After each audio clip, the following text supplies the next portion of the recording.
din familjekonstellation ut? Jag har 2 mammor och 3 pappor, 2 småsyskon och en storebror. Så vi är en stor regnbågsfamilj. Precis. Jag har 2 mammor och 2 systrar. Och 2 katter. Har ni någon familjeaktivitet som ni brukar göra? Alltså, kommer jag säga det? Ja, säg det. När alla i familjen är samlade vid middagsbordet, vilket nu för tiden händer väldigt sällan, då sjunger vi. I believe I can fly. Ja. Alltså vi gör ju våran tolkning utav den, så det är ju inte så någon skönsång. Sista gången man sjunger så går man upp i falsett och så skriker man jättehögt så att det låter mycket. Det är roligt. Spela Mario Kart. Hetsig stämning med Mario Kart? Fruktansvärt. Ylva vill vinna mer. Alltså Ylva kan ju sitta så här, alltså när de har spelat klart och Lena har tröttnat, så kan Ylva sitta och så här, träna. Men Lena brukar bli så här, så här åksjuk ibland om man kör på för snabb hastighet i Mario Kart. Stöter du på fördomar om att ha samkönade föräldrar? Vem som är min riktiga mamma eller riktiga pappa, det är tydligen väldigt viktigt för vissa. Det har varit någon gång som folk har kommit hem till mig och sen så efteråt har de varit så här: ja, men fan, jag trodde dina mammor skulle vara mer liksom läbbiga, eller att mina pappor skulle vara lite mer bögiga. En fördom som jag ofta får tror jag är att, men vem är din pappa då om du har 2 mammor? Finns det någon fråga som du är trött på att få? Vem är din riktiga mamma? Jag får ofta frågan typ om det inte blir förvirrande för mig och om vad jag kallar alla.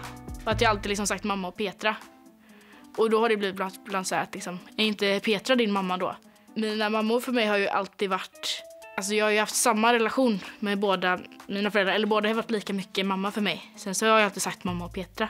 Men jag tror att det är de här könsrollsfrågorna, vem som är mannen och kvinnan i förhållandet. Men den var lite rolig den där, när man liksom säger, men vem, om du ropar mamma, vem kommer liksom? Men en fråga som jag blir så här, lite frustrerad över, det här med vilken mamma födde dig, vilken är din riktiga mamma, sa de då till och med. Ja, säger de mamma till er båda eller säger de namnet, men jag tänker att det kanske man inte ställer till en familj, en heterosexuell familj. Vad säger de? Har ni blivit utsatta för homofobi? Ja, det blir man ju alltid. Eller?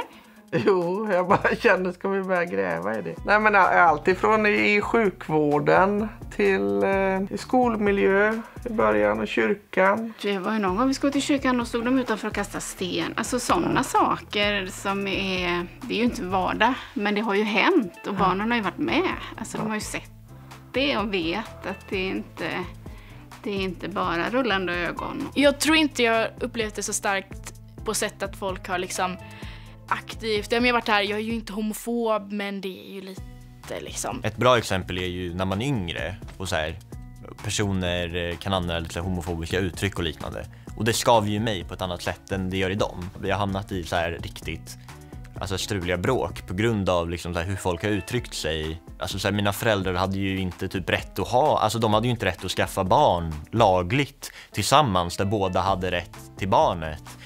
Typ 5 år innan jag föddes. Att de inte förstår att liksom, jag kommer därifrån. Jag hade liksom inte fått finnas om de här tankarna och känslorna hade fått vara sanningen. Pratar ni och ert barn om homofobi? Det är många äldre som man möter som är så otroligt sura för att vi lever tillsammans och är lyckliga och har barn. Och det har vi ju diskuterat. Varför är människor så rädda för att vi tycker om varandra och för att vi har det gott och för att vi är stolta över vår familj och våra barn? Vad är det som är så farligt? Kanske om det har varit någonting, kanske om någon har sagt någonting. Både och. Jag har ju hört historier, men jag tror att mina föräldrar är också väldigt måna om att inte dumpa sitt trauma på oss, tror jag. Ja, och de pratar om det, fast de är ju mycket mer medvetna än vad vi är. De kan korrigera oss om vi felkönar någon som definierar sig som hen till exempel. Så att vi pratar ganska mycket och de är väldigt medvetna om det, helt utan oss. Har du något minne av när du insåg att din familj skilde sig från normen? På dagis har det varit väldigt tydligt. Folk har pratat om sina pappor och då har man liksom så här satt sig själv i relation till sina jämnåriga. Då är jag annorlunda, får man ju känslan. Nej. Alltså det är väl möjligen när Olle gick på dagis. Då frågade ju dagiskompisar. Nej, alltså jag tror inte det. Det är ingen som har hållit det hemligt för mig att mina föräldrar är homosexuella. Och det är inte heller någon som har hållit det hemligt för mig att inte allas föräldrar är homosexuella. Vi hade vänner hemma, mamma, pappa och så barnet. Och så den här sorgen när det här barnet förstod att han hade bara en pappa. Det är faktiskt ganska många barn som inte har 4 föräldrar, fick vi ju prata om då. Tror ni att ert barn saknar att ha en pappa? Ja, nej, jag tror ju inte det. Nej, jag tror inte det heller. Man behöver liksom kärlek någonstans ifrån under uppväxten. Och jag har fått den kärleken. Så jag har inget behov av en pappa. Jag har aldrig saknat en pappa. Har jag sesamfrö mellan tänderna? Vi kommer inte kunna stå i rutan om henne, men vi får stå bredvid. Ja. Har jag? Ja. Nej, det var bättre. Får vi kittla honom nu? Men, Ja, hur kändes det där då? Ja. Vilket? Ja, Vi har spelat in precis. Nej, hon ska börja nu. Jag tror det var början. På frågan om den här aktivitetsfrågan. jag sa Mario Kart och film. Det sa vi med.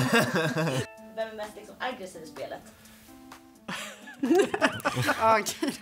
Men fast det är ju Lena som kastar bomber. Fick inte höra från Rakel där då om er familjeaktivitet. Jo, den skulle jag säga. Ja, du tänker så. Ja, att vi, när alla i familjen, eller alla mödrar och barn är hemma, så sjunger vi I believe I can fly och håller händer. Det är ingenting ni vill göra nu, eller? Nej, vi måste vara alla och vi måste vara själva. Vad svarar ni på frågan om tror ni att ert barn saknar att ha en pappa? Nej. Nej. Alltså jag har 2 föräldrar. Jag behöver, alltså, vad är grejen med att en av mina föräldrar ska vara manlig liksom? Ylva och Lena, ni pratade lite om att ni var oroliga när de barnen var yngre. Ja, men då var det ju liksom 2 saker vi var oroliga för. Det ena var att inte ha någon pappa, att det skulle bli en grej. Och sen var det att det skulle väcka väldigt mycket frågor. Att det skulle bli någon sån existentiell ångest av att ha en donator. Jag har liksom aldrig känt den känslan. Och jag tror inte mina systrar har gjort det heller. Och så att det är sånt här, jag är mer på inställningen att jag tror inte kön spelar så mycket roll när det kommer till så här förebilder man har omkring sig. Alltså så ni är mina, jag är era största fan på många sätt. Nu är vi färdiga, va, eller? Jag börjar då. Tack. Men det var ju jätteroligt när du för några år sedan, du pratade om någon klasskompis och sa du så här: ja, men vi är ju en homosexuell kärnfamilj. Och det tyckte jag, det var så här att jag så här, är vi? Ja, det är klart vi är. Vi är en homosexuell kärnfamilj.